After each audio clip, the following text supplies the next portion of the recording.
रतन टाटा देश के असली रतन जो अब इस दुनिया में नहीं है, पर उनका व्यक्तित्व इतना विशाल है कि उनके जाने के बाद भी वो भारत और भारत के लोगों के साथ साथ उद्योग जगत के लोगों के भी मार्गदर्शक बने रहेंगे। रतन टाटा एक बार का जिक्र करते हुए कहते हैं, उस दिन बहुत तेज बारिश हो रही थी, कार तक चलाना मुश्किल हो रहा था, पर उसी बारिश में एक परिवार दुपहिया वाहन पर जूझता हुआ दिखाई दिया। उस दंपत्ति के साथ उनके 2 छोटे बच्चे भी बाइक पर बैठे थे। मैं समझ पा रहा था कि वो बारिश के थपेड़े खा रहे थे और अपनी जान को जोखिम में डालकर आगे बढ़ने की कोशिश कर रहे थे। मैंने उस दिन ये ठान लिया था कि इतनी सस्ती कार बनाऊंगा ताकि इस देश का ये तमगा जो बाइक पर जान जोखिम में डालकर चलता है वो उसे खरीद पाए और थोड़ी सी दूरी तय करने के लिए जान पर ना खेले। इस सपने को पूरा करने के लिए एक नए प्लांट की जरूरत थी और इसके लिए चुना गया बंगाल के एक इलाके सिंगूर को। पर अपने क्षेत्र की उन्नति उस समय के विपक्षी दल को फूटी आंख नहीं सुहाई। आपको बता दें, उस समय विपक्ष में ममता बनर्जी हुआ करती थी और सरकार थी कम्युनिस्ट पार्टी की और सीएम थे बुद्धदेव भट्टाचार्य। विपक्ष को लगा कि अगर प्लांट चालू हो गया और रोजगार आएगा और लोग उन्नति करेंगे तो विपक्ष को सत्ता में आने का मौका कैसे मिलेगा। वहीं सरकार इसे अपने मास्टर स्ट्रोक की तरह देख रही थी।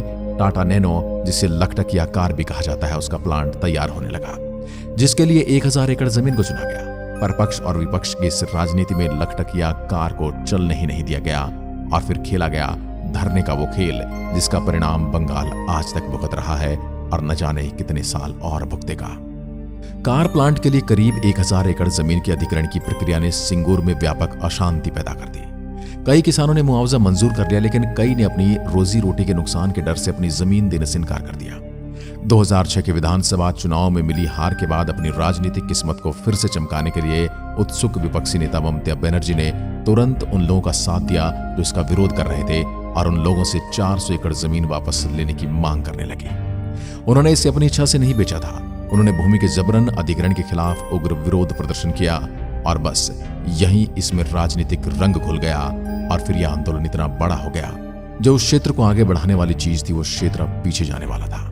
जून 2008 में पूर्वा, मेदिनीपुर, दक्षिण 24 परगना और सिंगूर क्षेत्र में पंचायत चुनाव में टीएमसी की शानदार जीत ने उनके आंदोलन को नई गति दे दी और अगस्त तक उन्होंने फैक्ट्री गेट के बाहर अनिश्चितकालीन धरना शुरू कर दिया। इसमें हजारों समर्थक शामिल हुए और विरोध को और भी तेज कर दिया गया। तत्कालीन राज्यपाल गोपाल कृष्ण गांधी ने लेफ्ट फ्रंट सरकार और बनर्जी के बीच मध्यस्थता की भूमिका निभाई, लेकिन गतिरोध कम करने के तमाम प्रयासों के बावजूद मामला फंसा रहा।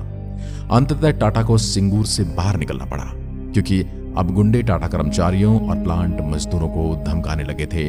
अब बात एम्प्लॉइयों की जान पर बनाई थी और ये रतन टाटा को कभी भी मंजूर नहीं था। 2008 में दुर्गा पूजा के दौरान उद्योगपति रतन टाटा ने घोषणा की कि वे सिंगूर से नैनो कार प्लांट को हटा रहे हैं। तब प्लांट लगभग तैयार हो चुका था। इसके पीछे ममता बनर्जी की भूमि अधिग्रहण के खिलाफ आंदोलन को असली कारण बताया गया। रतन टाटा ने उस वक्त नैनो कार प्लांट को दुनिया की सबसे सस्ती कार बनाने वाला ग्राउंड ब्रेकिंग प्रोजेक्ट करार दिया था। कार प्लांट के सिंगूर से हटने के बाद पश्चिम बंगाल की राजनीति पूरी तरह से बदल गई और ममता बनर्जी की राजनीति का उदय हुआ। उस घटना के 16 साल बाद रतन नवल टाटा ने बुधवार रात मुंबई में 86 साल की उम्र में अपनी अंतिम सांस ली और एक उद्योग जगत के एक परोपकारी और समाज सेवी का एक एरा खत्म हो गया।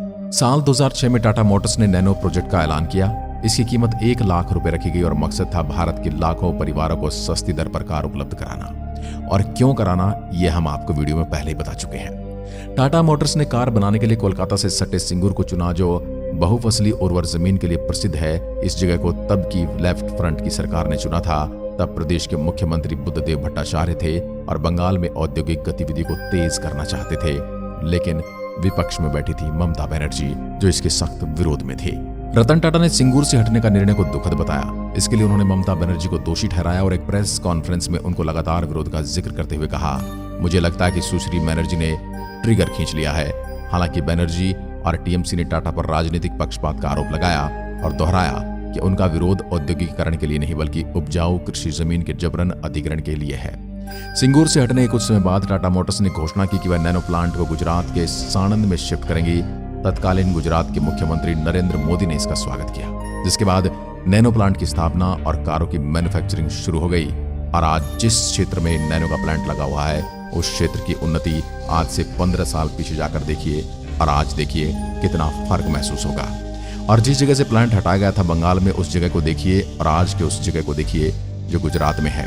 दोनों का फर्क आपको साफ समझ में आएगा। ममता बनर्जी को सत्ता चाहिए तो इसके लिए उसने अपने प्रदेश के लोगों के भविष्य को ही दांव पर लगा दिया।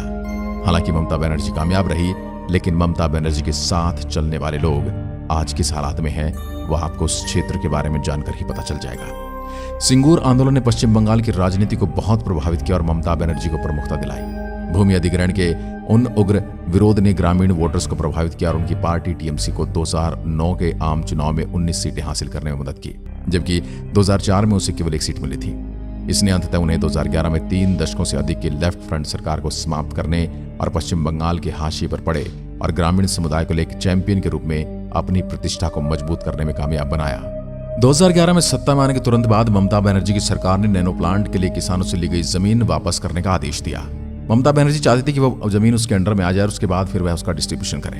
फिर पुलिस ने रातों रात जमीन पर कब्जा कर लिया और जब टाटा मोटर्स ने इस फैसले को चुनौती दी तो अदालती लड़ाई शुरू हो गई। अंततः 2016 में सुप्रीम कोर्ट ने जमीन को उसके असली मालिकों को वापस करने का आदेश दिया।